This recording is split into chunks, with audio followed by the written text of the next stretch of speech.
Next, I want to talk about, we mentioned Nolan Bushnell before. I want to talk exactly about him. How important of a figure do you think Nolan Bushnell, the founder of Atari and the creator of, Pong, is in the landscape of the video game industry?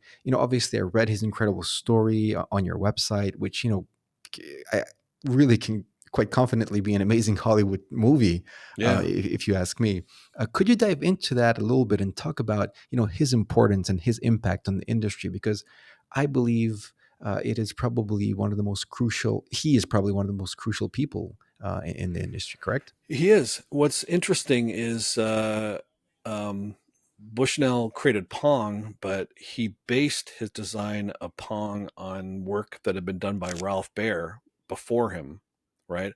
Ralph Baer had developed this home video game system where it's one aspect of it is Pong, and you could play some other games on it too.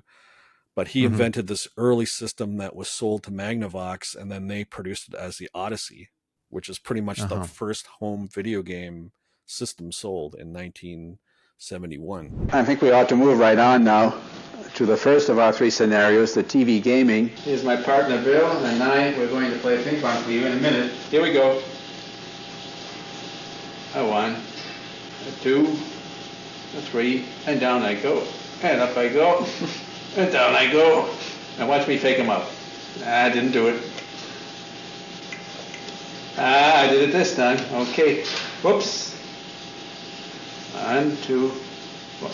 Oh And wow. so Bushnell had seen that as a display, and then he went and made Pong, which is almost the same game, created in a different way. But so you can't say that Nolan Bushnell is the inventor of the video game, but you can say by all means that Nolan Bushnell is the inventor of the video game industry, right? Right. Because Right. what he made Pong, and Pong just took off. All of a sudden, it totally set the field for video games, right? And how the system that Magnavox sold didn't catch the world on fire, but Pong definitely did.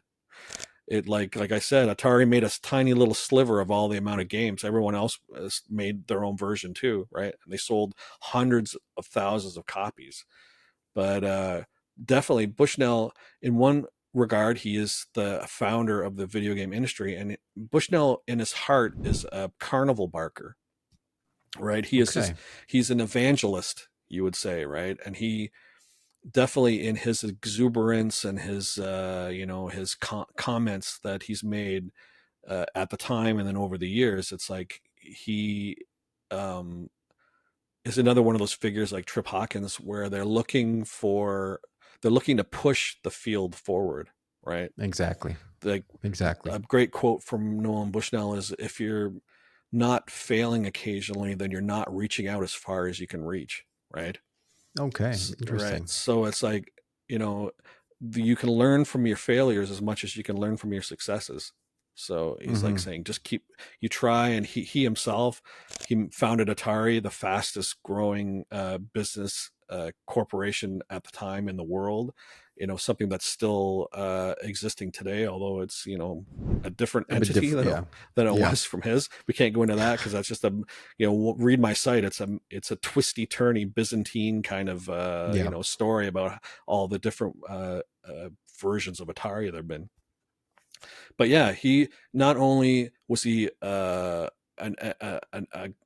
don't know how much of a good engineer he was, but he started the industry. He was like a great mouthpiece for the industry, and so it's you can't really understate